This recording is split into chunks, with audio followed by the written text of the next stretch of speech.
Saudara-saudariku, butuh waktu yang cukup lama untuk mengungkapkan semua gejolak yang dirasakan.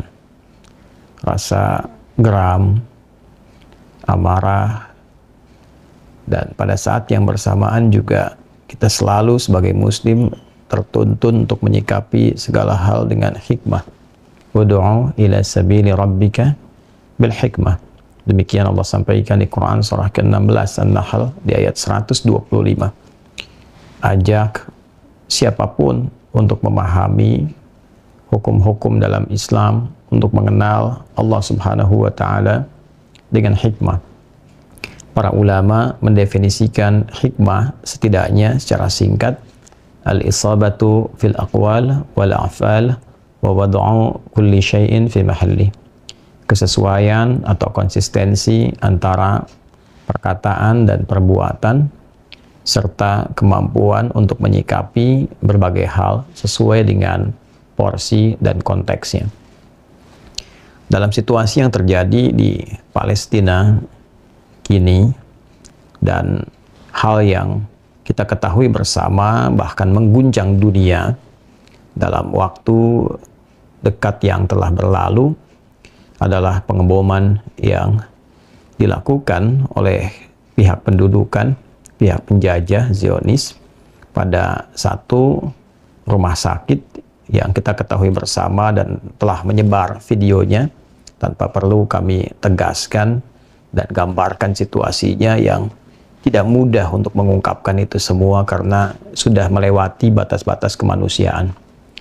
Dan semakin ditunjukkan bagaimana sikap-sikap dunia pada umumnya, elit-elit global yang senantiasa kita perhatikan secara umum bersikap double standar, standar ganda dalam menyikapi berbagai hal perilaku yang dihadirkan, dimunculkan, didemonstrasikan oleh para Zionis bila dibandingkan dengan perbuatan-perbuatan di bawah apa yang mereka lakukan, dengan tingkat kejahatan di bawah apa yang sekarang sedang terjadi dan ditampakkan pada dunia, di belahan dunia lain yang begitu cepat responnya. Tidak hanya sekedar mengecam, tidak hanya sekedar menampilkan demonstrasi, retorika, tapi juga mengerahkan satu pasukan dalam konteks perdamaian yang disatukan dalam satu pasukan perdamaian PBB itu, atau bahkan beberapa negara yang mengklaim dirinya superpower adidaya, bahkan hanya karena dugaan-dugaan singkat semata bisa mengerahkan kekuatan yang begitu dahsyat menggempur satu negara, seperti yang terjadi pada Irak misalnya, saat negara ini dihancurkan dengan segala bagian sisi kehidupan masyarakatnya hanya karena tuduhan senjata pemusnah massal yang tidak terbukti sampai dengan kini. Atau bahkan juga Afghanistan, atau juga negara-negara yang lain yang dengan satu kampanye untuk menebarkan demokrasi, menebarkan keadilan semu yang pada akhirnya hanya menyisakan dan meninggalkan konflik berkepanjangan yang tidak usai sampai dengan kini.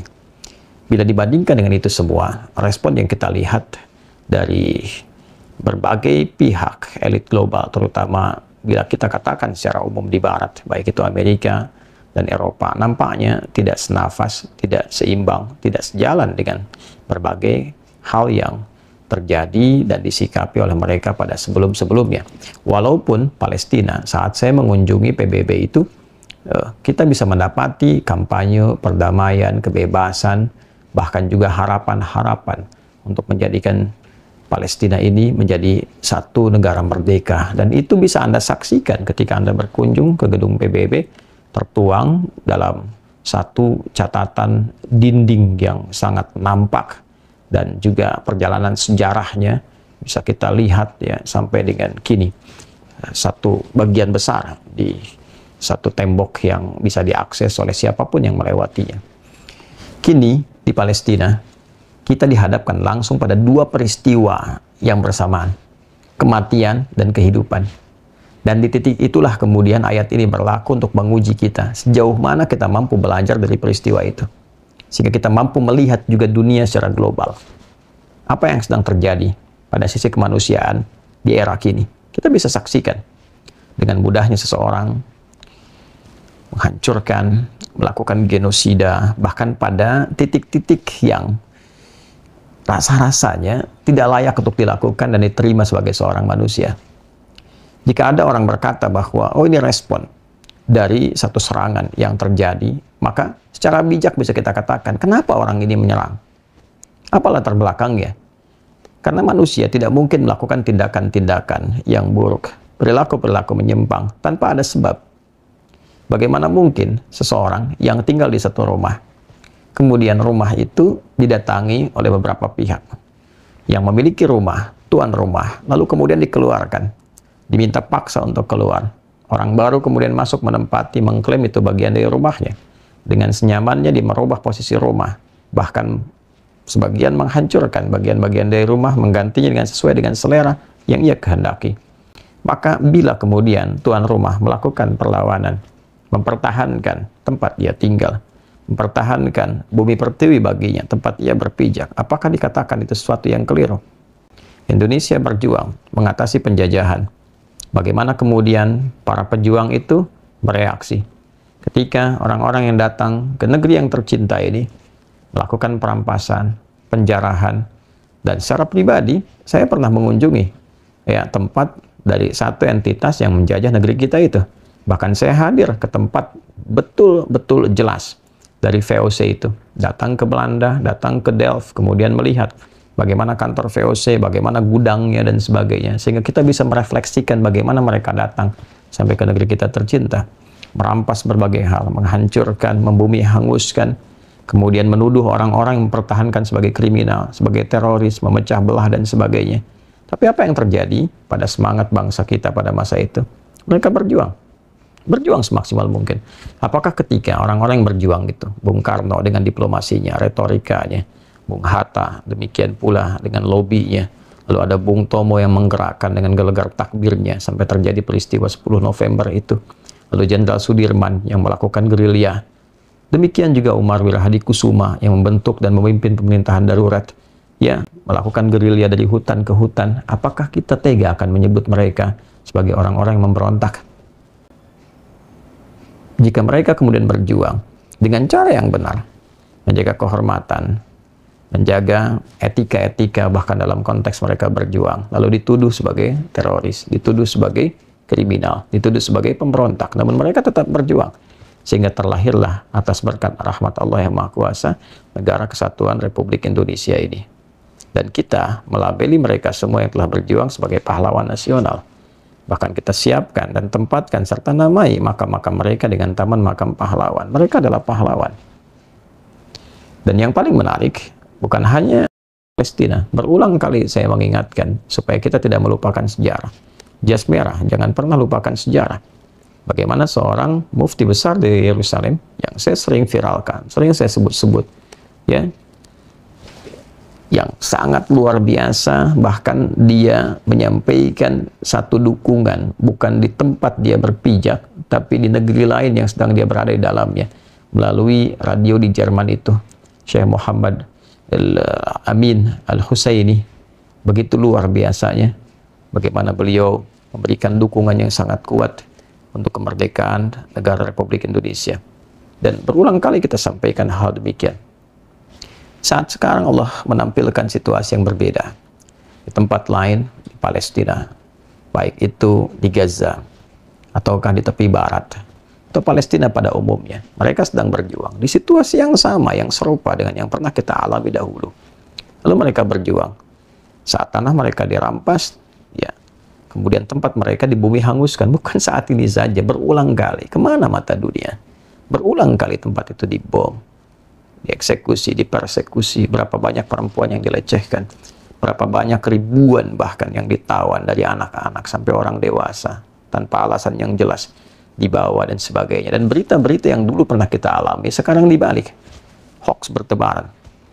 Lalu ketika orang-orang lokal melakukan kemudian perjuangan dan pertahanan untuk mempertahankan apa yang mereka kemudian pernah pijak, pernah miliki seperti dulu kita melakukannya, dan lalu mereka dilabeli dengan label yang sama seperti dulu pernah kita alami, betapa masih terngiang di benak kita tentang cerita-cerita dari berbagai daerah, bahkan tentang perjuangan-perjuangan si Pitung misalnya, atau perjuangan-perjuangan tentang Panji Tengkorakah itu, tentang cabai rawitkah itu, macam-macam yang diabadikan dalam film-film kolosal tempo dulu.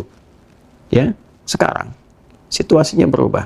Di sisi lain, ada saudara kita mengalami peristiwa yang sama dengan labeling yang sama, bahkan sekarang dimunculkan dalam suasana global dengan beragam teknologi yang ada, mudah diakses, hoax bertebaran di mana-mana.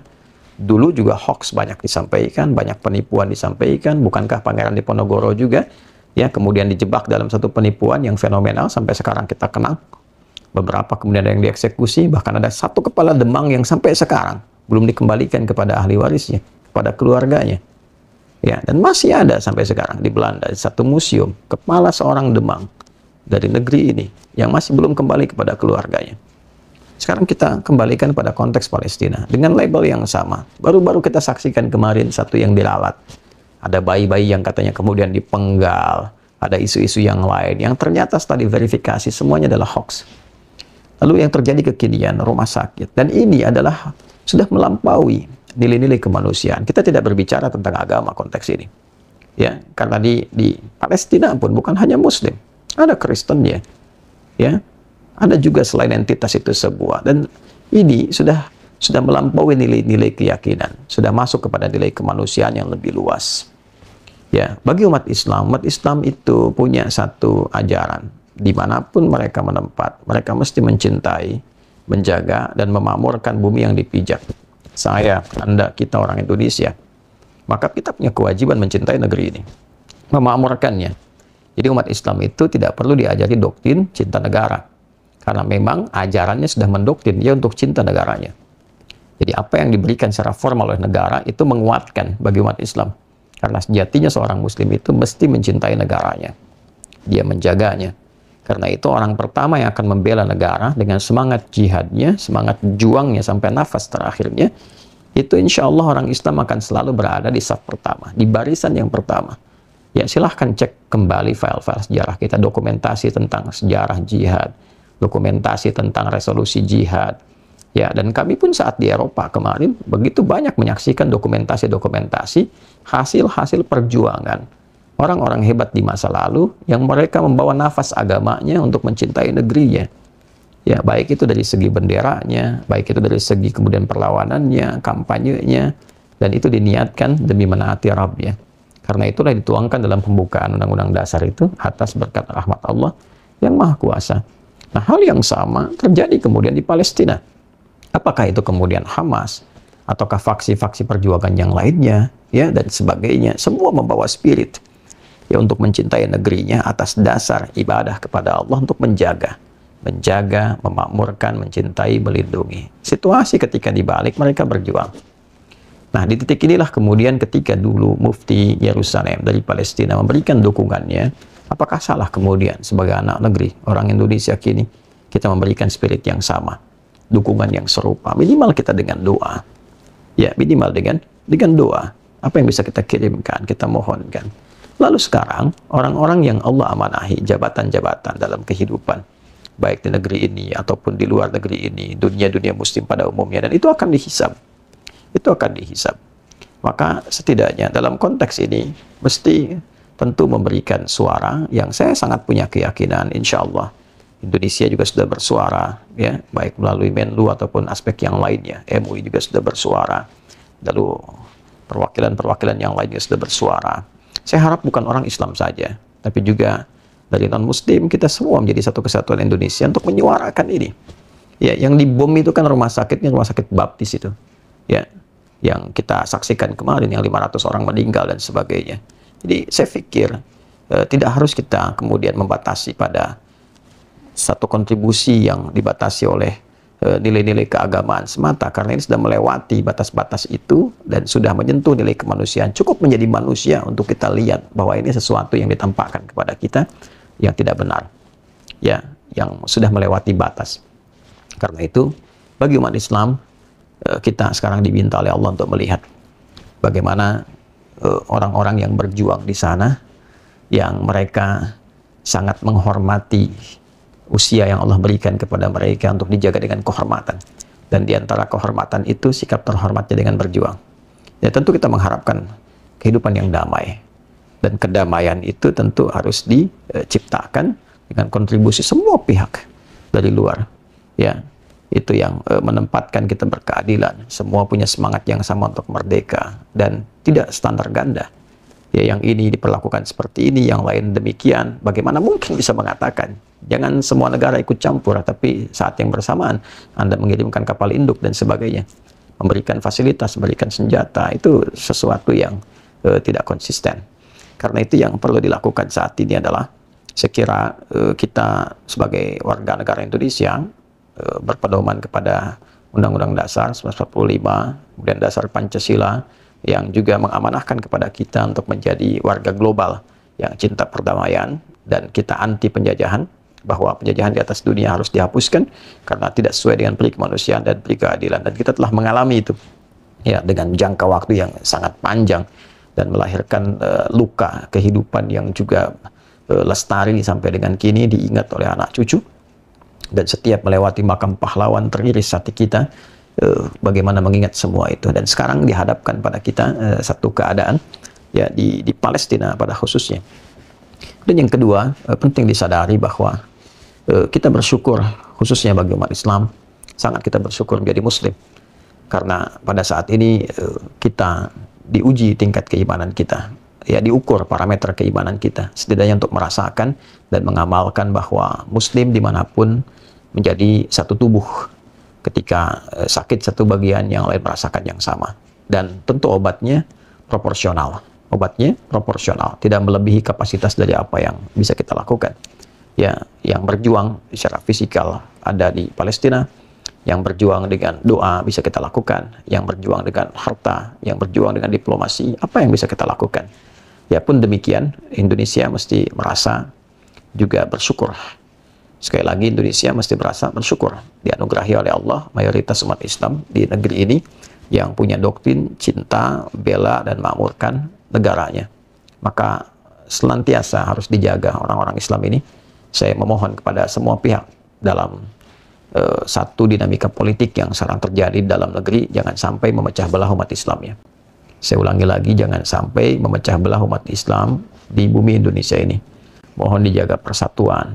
Mohon jangan gunakan narasi-narasi yang memecah satu dengan yang lainnya. Sebab kalau negara ini butuh di saat-saat genting, kondisi-kondisi yang sifatnya memerlukan semangat juang yang tinggi, maka di barisan terdepan itu sampai dengan kini, sependek pengetahuan kami, umat Islam itu memiliki doktrin yang sangat kuat untuk bela dan cinta negaranya. Maka sangat dikhawatirkan bila kita kemudian rapuh, terpecah belah, kemudian tidak bersatu. Nah, sedangkan keadaan-keadaan dunia secara global pada saat ini tidak baik-baik saja. Maka sisi lainnya, mari semangat membangun negeri, mari semangat untuk mencintai negeri kita, dan pada saat yang bersamaan juga kita menebarkan perdamaian, kita menebarkan keadilan, kedamaian, dan memberikan contoh kebaikan untuk semua. Saya mesti menyampaikan uraian saat ini dengan ketegasan, dengan keterbukaan, karena bila dengan itu semua belum tersentuh lagi hati manusia, maka ini menandakan bahwa ada yang mesti kita waspadai yang tidak baik-baik saja di situasi saat ini. Dan cara terbaiknya untuk mengatasi itu semua adalah semua mesti kembali kepada Allah, untuk bertobat, melembutkan hati lagi, karena pada akhirnya kita akan kembali. Jangan sampai dengan skala yang Allah sudah tampakkan seperti itu, belum juga menyadarkan kita semua untuk bertobat dan ingat bahwa suatu saat kita akan wafat. Hanya bagaimana caranya? Ada orang-orang yang wafat dalam keadaan mulia. Ya, mereka berjuang. Hidupnya terhormat, wafatnya juga mulia. Maka bagaimana dengan kita pun yang semuanya adalah calon-calon wafat. Ya, orang-orang yang pasti akan meninggal dan kembali kepada Rabbnya. Untuk itu, sekali lagi, mari kita sama-sama mengoreksi diri. Mari kita bermunajat kebaikan bagi setiap muslim, khususnya di Indonesia, umumnya dimanapun Anda berada. Saya berharap kita senantiasa menyertakan doa, khususnya untuk di Palestina atau di setiap tempat yang mengalami kesulitan, termasuk di kita juga, untuk seluruhnya tanpa kecuali. Dan mohon tidak memilah-milah. Ya, sekali lagi mohon tidak memilah-milah dan menjadikan alasan itu semua untuk mereduksi atau mengurangi perhatian kita saat semua penduduk global itu memang sedang terpusat ke Palestina. Jangan Anda berkata jauh-jauh perhatian ke sana, di Indonesia pun sedang butuh bantuan. Jangan berpikir demikian, karena kita berpikir serupa, tetap membantu yang di dalam, berpikir secara kritis untuk saling tolong-menolong, saling menguatkan. Yang penting Anda dan saya ketahui, yang penting Anda dan saya ketahui, di dalam negeri ini kita tidak bekerja sendiri.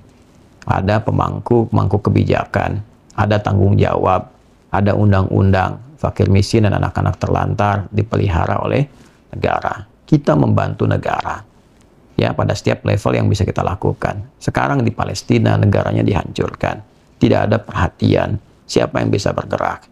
Apakah hanya dengan doa pun tak mampu kita sampaikan kepada mereka? Sangat miskin dan kerdil cara berpikir demikian. Saling mencintai, saling menguatkan.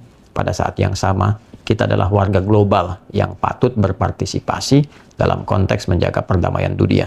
Justru ketika kita memberi perhatian kepada Palestina misalnya, atau di tempat manapun yang membutuhkan perhatian, kita sesungguhnya sedang menjalani amanat undang-undang dasar kita. Pada bab pembukaan dari SD, kita belajar, kita membacakan bahwa penjajahan di atas dunia harus dihapuskan karena tidak sesuai dengan peri kemanusiaan dan peri keadilan. Di atas dunia, penjajahan di dunia, artinya kita didorong oleh semangat undang-undang untuk menjadi warga global, warga dunia ini, baik itu memperhatikan di dalam sampai dengan keluar. Semoga kita tetap jernih, semoga kita tetap diridhoi dalam kebaikan oleh Allah Subhanahu wa Ta'ala. Maafkan saya bila ada kata-kata yang kurang berkenan, bila ada kata-kata yang tidak tepat, mohon dimaafkan. Video ini mengajak kebaikan untuk semua tanpa merendahkan atau mengecilkan bagian-bagian dari kehidupan, khususnya di bangsa ini. Saya juga mengingatkan agar tidak memotong sembarangan video-video, ya, sesuai dengan kehendak-kehendak setiap orang yang menginginkannya. Video ini tidak dibuat untuk merendahkan, mengecilkan peran siapapun di kehidupan bangsa ini. Tidak untuk pemerintah, tidak untuk masyarakat, tidak untuk ormas atau yang lainnya.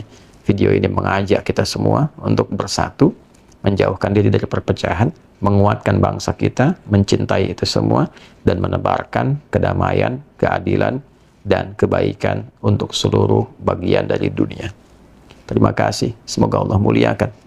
Subhanakallahumma bihamdika, asyhadu an la ilaha illa anta, nastaghfiruka wa natubu ilaik. Wa akhiru da'wana alhamdulillah rabbil alamin. Assalamualaikum warahmatullahi wabarakatuh.